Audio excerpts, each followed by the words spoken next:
They were just supposed to talk about the metaverse. That was the plan anyway. But when Mark Zuckerberg's face suddenly changed, that mask of practiced composure slipping for just a moment, Jon Stewart knew something much bigger was happening. What came next left the studio completely silent. 7 words. That's all it took to shatter everything we thought we knew about our online lives. And as millions watched, frozen in front of their screens, America's most powerful tech CEO revealed the system that had been shaping our thoughts, our feelings, and even our relationships, all without us ever knowing it was there. The Daily Show studio in New York hummed with the familiar energy of pre-broadcast preparation. Lighting technicians made final adjustments, producers huddled over rundowns, and the small studio audience, brought back after the pandemic hiatus, settled into their seats with that mixture of excitement and uncertainty that comes from never quite knowing what Jon Stewart might say or do. Jon himself paced near his desk, reviewing notes while occasionally cracking jokes with nearby staff. At 59, he carried himself with the same restless energy and sharp alertness that had defined his first run on The Daily Show. His return to the program after years away had generated massive interest, with viewers eager to see if he still possessed the unique ability to blend comedy with incisive cultural commentary that had made him a trusted voice for millions. Zuckerberg's car just pulled up, a production assistant announced, and the studio's energy shifted. This wasn't just another celebrity promoting a project or politician testing campaign messages. This was Mark Zuckerberg, founder and CEO of Meta, controller of Facebook, Instagram, WhatsApp, and the digital lives of billions, making a rare appearance on a program known for challenging questions and unscripted moments. When Zuckerberg entered, he looked much as the public had come to expect.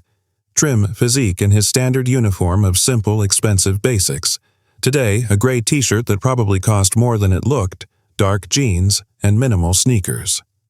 His famously neutral expression and carefully controlled movements gave little away as he shook hands with production staff and received his microphone.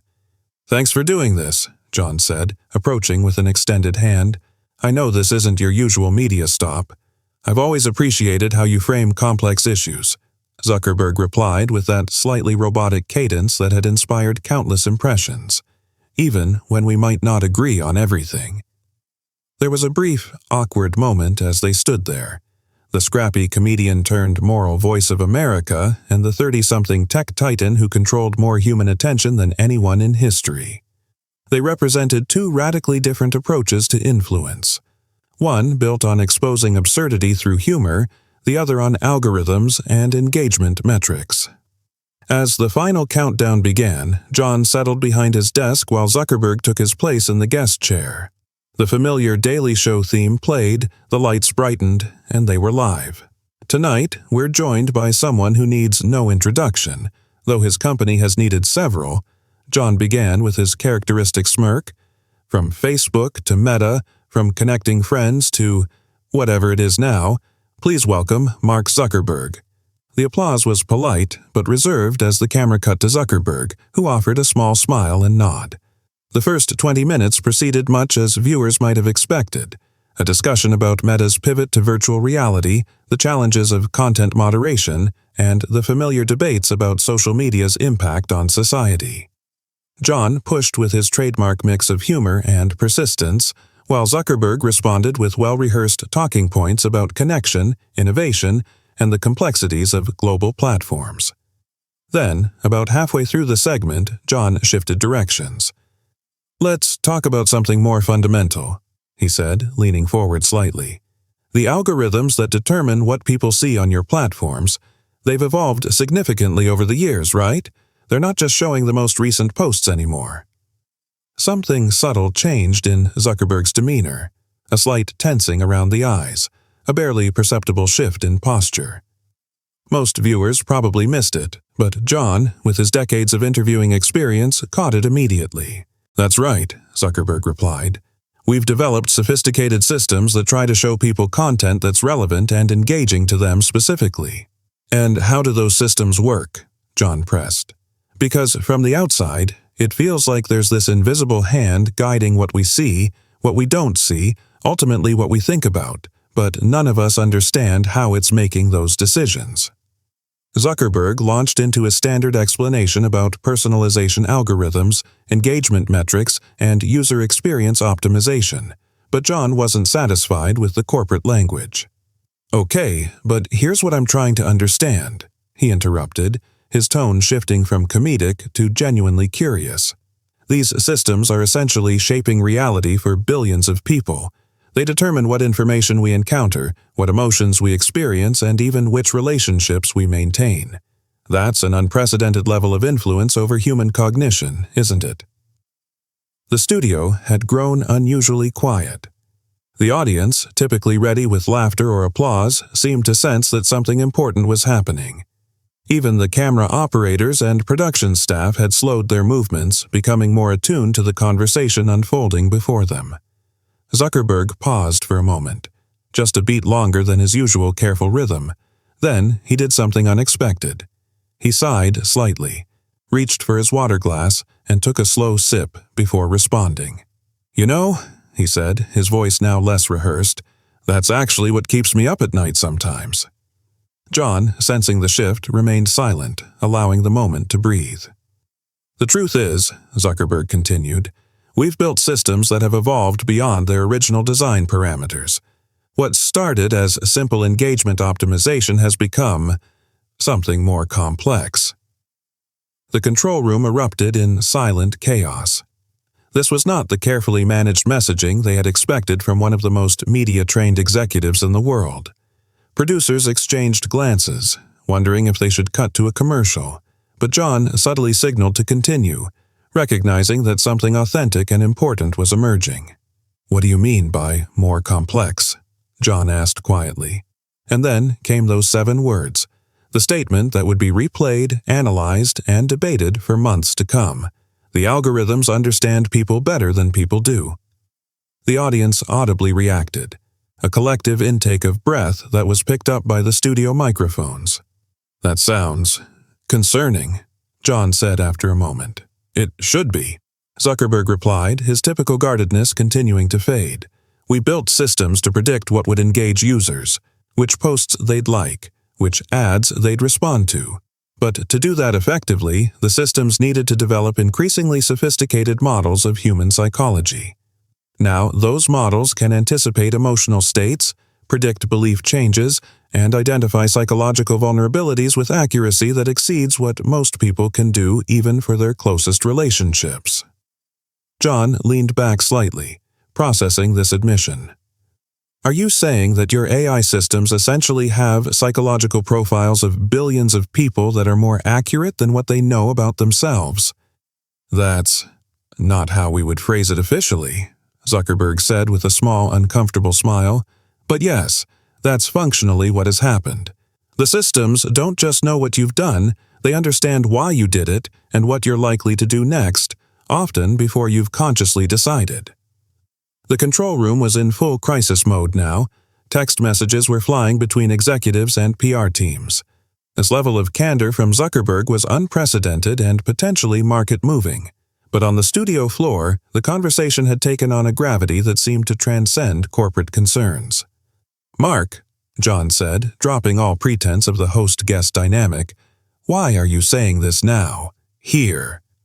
Zuckerberg's expression changed again, something flashing across his features that looked almost like relief. "Because these systems have reached a tipping point," he replied. "They were designed to maximize engagement, and they've gotten extraordinarily good at it. However, optimizing for engagement doesn't necessarily optimize for human well-being or social cohesion. Often quite the opposite." He paused, seeming to choose his next words carefully. "For years, I defended the idea that connecting people was fundamentally good, that more information, more sharing, and more engagement would naturally lead to better outcomes for society. I believed that with a conviction that, looking back, feels almost religious in its certainty. And now?" Jon prompted. "Now I recognize that connection without context, information without wisdom, engagement without purpose. They don't automatically create a better world. They can just as easily amplify our worst instincts, accelerate social division, and erode the mental health of entire generations." The studio had fallen completely silent. The audience sat motionless, many leaning forward in their seats. Even the most experienced production staff had stopped their usual movements, transfixed by the conversation unfolding before them. "So, what are you going to do about it?" Jon asked the question that millions of viewers were undoubtedly thinking. "That's actually why I wanted to come on your show specifically," Zuckerberg said. "Because today we're announcing what we're calling the Algorithmic Transparency Initiative, the most comprehensive overhaul of content distribution systems in the history of social media." He explained that Meta was preparing to release tools that would give users unprecedented insight into and control over the algorithms shaping their experience. People would be able to see why specific content was shown to them, adjust the parameters determining their feeds, or opt out of personalization entirely. More significantly, the company would be opening its algorithmic systems to independent researchers to study their effects on mental health, social dynamics, and democratic processes. Jon, visibly surprised by this announcement, pressed for details. "This sounds like a fundamental reversal of how social media has operated for years. What changed? Why now?" "Two things," Zuckerberg replied. "First, the internal research became too clear to ignore. We've been studying the psychological impacts of our systems, and the data shows patterns that are deeply concerning, especially for younger users and for social cohesion metrics." He took another sip of water before continuing. "But honestly, it's also personal. I have young children now. I've been thinking about the world they're growing up in, one where invisible systems are constantly shaping their perception of reality, their sense of self-worth, and their understanding of the world. And I've realized I don't want them living in that environment as it currently exists." The production director was frantically signaling that they needed to break for a commercial, but Jon ignored the cues, unwilling to interrupt the most genuine communication he'd ever witnessed from the typically guarded CEO. "This is going to cost Meta billions in revenue, isn't it?" Jon asked. "Almost certainly," Zuckerberg acknowledged. "The current optimization systems are incredibly effective at generating engagement and, consequently, advertising revenue. Giving users control means they'll likely choose configurations that reduce addictive usage patterns. Our internal models project a potential 30 to 40% reduction in time spent on our platforms." "Your shareholders are going to revolt," Jon noted. "Some will," Zuckerberg agreed, "but I retain voting control specifically for moments like this, when the right long-term decision might not align with short-term market incentives." The commercial break finally came, but the energy in the studio remained electric. Crew members whispered to each other, the audience buzzed with conversation, and Jon and Mark continued talking off-mic, their conversation too quiet for others to hear. When the cameras returned live, Jon addressed the viewers directly. "If you're just joining us, Mark Zuckerberg has effectively announced a fundamental restructuring of how social media works. Mark, I have to ask, why make this announcement on a comedy show rather than through official channels or a major news network?" Zuckerberg smiled, a genuine expression rarely seen in his public appearances. "Because I wanted this conversation to happen in a space where people are already primed to think critically about institutions and power dynamics. Your audience doesn't automatically defer to authority. They question it, challenge it, and laugh at it. That's exactly the mindset people should bring to their relationship with algorithmic systems." As the interview continued, Zuckerberg provided more details about the Algorithmic Transparency Initiative. The changes wouldn't happen overnight. They would roll out over 18 months, beginning with research access, followed by user controls, and culminating in a completely rebuilt recommendation architecture designed to optimize for user agency rather than engagement metrics. "The most powerful aspect," he explained, "is what we're calling the "Why am I seeing this?" feature, a real-time explanation of exactly which factors in your behavior history, social graph, and interaction patterns led to specific content appearing in your feed. Users can modify those factors directly or choose alternative optimization goals entirely." "Like what?" Jon asked. "Like learning versus entertainment, or diverse viewpoints versus reinforcement of existing beliefs, or depth of understanding versus breadth of awareness. People should be able to decide what their mind is optimizing for, not have that decided for them by engagement algorithms. As the segment neared its conclusion, Jon asked the question that had likely formed in many viewers' minds.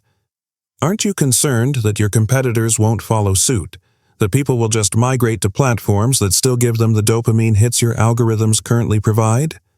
Of course, Zuckerberg admitted, but we're also releasing an open standard for algorithmic transparency that any platform can implement. And we're funding independent research on the psychological impacts of various recommendation systems so users can make informed choices. He paused, then added, more fundamentally, I believe people actually want control over their cognitive environment once they understand what's at stake. The current system is like invisible hands constantly steering your attention, your emotions, your beliefs, all optimized for keeping you engaged rather than making you fulfilled. Given a real choice, I think most people would choose fulfillment over endless engagement. The interview ended with Jon thanking Mark for his candor and expressing cautious optimism about the initiative. As the closing theme played and the cameras cut away, something remarkable happened in the studio. The audience rose in spontaneous applause, not the typical appreciation for an entertaining segment, but something that felt more substantive, more genuinely moved by what they had witnessed.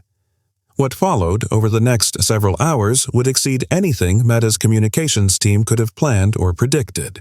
Clips of the interview spread with unprecedented velocity across all platforms, including Meta's competitors. Unlike typical viral content designed to provoke outrage or simple amusement, these clips sparked something different. Sustained, thoughtful conversation about the role of algorithms in shaping human experience. By midnight, #algorithm Awakening was trending worldwide. By sunrise, collaborative groups had formed spontaneously to explore the implications of algorithmic transparency for education, politics, mental health, and social cohesion. By noon the following day, competing platforms were facing intense pressure from users demanding similar transparency features. The financial markets responded as Zuckerberg had predicted. Meta stock dropped nearly 20% in the first day of trading after the interview. But something unusual happened alongside the sell-off. A coalition of institutional investors released a joint statement supporting the transparency initiative as essential for long-term sustainable growth in the digital attention economy. 3 days after the interview, the Senate Commerce Committee announced hearings on algorithmic transparency and the psychological impacts of recommendation systems. Unlike previous hearings that had often devolved into partisan grandstanding, these featured thoughtful, technically informed questioning from senators who seemed genuinely concerned about the cognitive environment their constituents were experiencing. Most remarkably, ordinary people began changing their relationship with social media and digital platforms. Across America, families initiated algorithm awareness conversations, discussing how their online experiences were being shaped and manipulated. Schools developed curriculum modules on digital literacy that went beyond basic safety concerns to address algorithmic influence on belief formation and identity development. Community groups organized digital environment audits, examining how online spaces were affecting local social cohesion and mental health. What had begun as a surprisingly candid moment on a comedy program had catalyzed a profound shift in how Americans understood their relationship with technology, not as passive consumers of neutral tools, but as minds navigating increasingly sophisticated influence architectures. 6 months later, Jon Stewart invited Mark Zuckerberg back to the show for a follow-up conversation. The contrast with their first interview was striking. Zuckerberg appeared more relaxed, more human somehow, as if the burden of maintaining the corporate facade had finally lifted. The transparency initiative was well underway, with the first set of user controls already deployed across Meta's platforms. The most surprising outcome, Zuckerberg shared, hasn't been the technical challenges or even the revenue impacts, which have been less severe than we projected. It's the cultural shift within the company. Engineers who spent years optimizing for engagement metrics are now having profound conversations about cognitive autonomy and psychological well-being. It's like we've rediscovered the human purpose behind the technology. Jon, typically quick with a sardonic comment, responded with unusual sincerity. What you're describing sounds like a fundamental reimagining of the relationship between humans and algorithms, from manipulation to partnership. That's exactly right, Zuckerberg agreed. And the early data suggests something remarkable. When people have transparency and control over their algorithmic environment, they build healthier, more sustainable relationships with digital platforms. Usage patterns become less compulsive and more intentional. Satisfaction metrics improve even as raw time spent decreases. The follow-up interview generated less immediate sensation than the first, but its impact was perhaps more significant.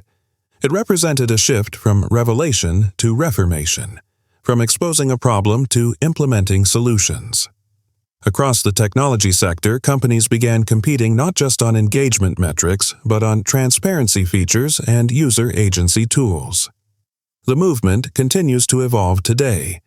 The Algorithmic Transparency Initiative has expanded beyond Meta to include most major technology platforms. New regulatory frameworks have emerged that guarantee basic rights to algorithmic transparency and cognitive sovereignty. Educational systems have incorporated digital environment literacy into the OR curriculum from elementary through higher education.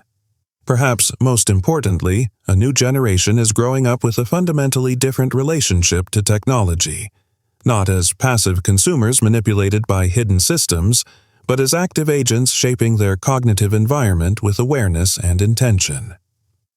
The conversation that began that evening between Jon Stewart and Mark Zuckerberg continues to reverberate through American society, challenging assumptions, shifting paradigms, and ultimately reconnecting people with their capacity for conscious choice in a world of increasingly sophisticated influence systems. As Zuckerberg noted in the follow-up interview, the most powerful technology isn't the algorithm itself, it's human awareness.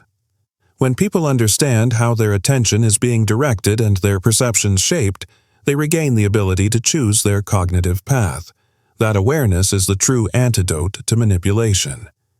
For those watching this video who've been part of this digital transformation journey, I'd love to hear your experience. How has algorithmic transparency changed your relationship with social media and other platforms? Which control features have made the biggest difference in your digital well-being? What questions do you still have about how recommendation systems influence your perceptions and beliefs?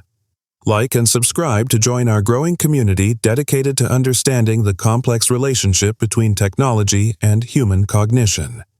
Hit the notification bell to stay updated on our continuing coverage of the evolving digital landscape and practical strategies for maintaining your cognitive sovereignty online. Remember, every comment you share helps others recognize the importance of understanding the invisible systems shaping our digital experiences. Your perspective might be exactly what someone else needs to hear to begin their journey toward more intentional technology use. Together, we're not just changing platforms, we're changing the fundamental relationship between humans and algorithms in ways that enhance rather than diminish our humanity.